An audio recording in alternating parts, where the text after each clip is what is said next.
सर्वप्रथम सर्वांना जय ज्योती जय क्रांती।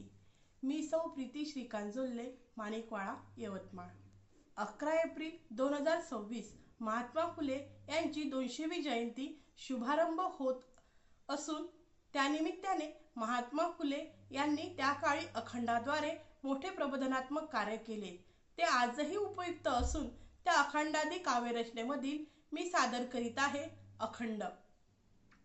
श्राद्धामध्ये गाया आर्यभट खाती, श्राद्धामध्ये गाया आर्यभट खाती, मौजा करीताती मतानवे, मौजा करीताती मतान्वय, पडझड गाया दीन मांग खाती, पडझड गाया दीन मांग खाती, ब्राह्मण निंदिती त्याला सर्व, ब्राह्मण निंदिती त्याला सर्व, अहिंसक जती पाणी काढविती, अहिंसक जती पाणी काढविती, किड्या मोक्ष देती तृष्णेसाठी, किड्या मोक्ष देती तृष्णेसाठी, आर्यासह जत्या नाही सत्य त्या, आर्यासह जत्या नाही सत्य त्या, जाती सर्व वाया ज्योती मने, जाती सर्व वाया ज्योती मने।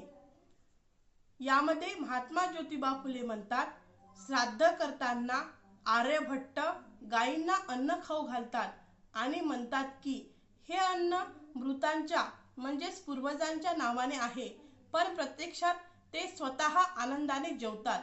त्या काळी असा समज होता की गायीला खाऊ घातले की मृतात्म्यास स्वर्गात अन्न मिळते।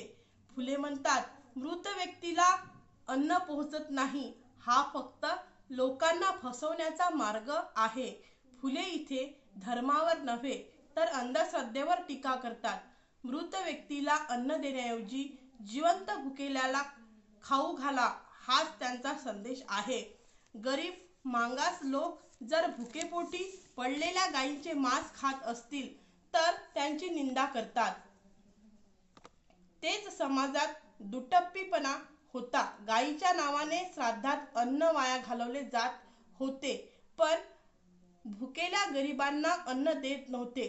फुले सांगतात, खरे पाप म्हणजे भुकेल्याला अन्न न देणे आणि खरे पुण्य म्हणजे जिवंत माणसाची सेवा। काही लोक स्वतःला अहिंसक बनवतात आणि किड्यांना पाणी देऊन त्यांना मोक्ष मिळतो असे म्हणतात। फुले म्हणतात, किड्यांना पाणी देणे चांगले आहे, पण जिवंत माणूस तहानेने त्रस्त असेल आणि त्याला मदत नाही हे चुकीचेच आहे। ज्या जातीमध्ये सत्य नाही त्या सर्व जाती निरर्थक आहे असे ज्योतिबा म्हणतात। माणसाची श्रेष्ठता जन्माने नाही तर सत्य, सद्गुण आणि मानवतेने ठरते। जाती व्यवस्थेला त्यांनी थेट विरोध केला। त्यांच्या मते सत्य धर्म म्हणजेच मानव धर्म। म्हणजेच ते सांगतात, धर्म कर्मकांडात नसतो तर धर्म माणसाच्या सेवेत असतो। सत्य, समता आणि मानव सेवा हाच खरा धर्म होय। तर महात्मा फुले यांनी दिलेला संदेश आजही उपयुक्त असून आपण सर्वांनी त्यांचा संदेश उपयोगात आणावा ही सावित्री शक्तीपीठ पुणे महाराष्ट्राच्या वतीने मी सगळ्यांना विनंती करते। तसेच आमच्या सावित्री न्यूज इंडिया चॅनलला लाईक, शेअर आणि सबस्क्राईब करायला विसरू नका। धन्यवाद। जय ज्योती जय क्रांती।